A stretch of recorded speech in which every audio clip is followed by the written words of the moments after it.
हे सगळं दृश्य डोळ्याने पाहायचं खूप सगळी काढून डोळ्यात जाते, तुम्ही ऐकूच शकता. ते तिथे खूप मोठा भवंडर आला होता आत्ताच.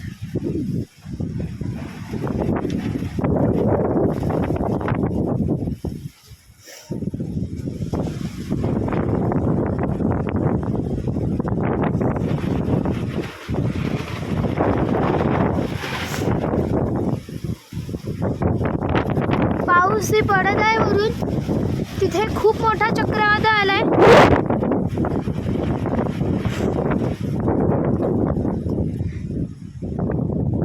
जरासं शांत झालेलं दृश्य दिसतोय.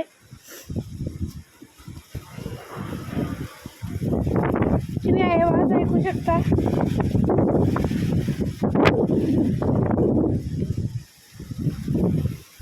वरून पावसाच्या पाण्याचे थेंब पडतायत. खूप मोठा आणि भयंकर हा दृश्य. खूप पाऊस पडत आहे.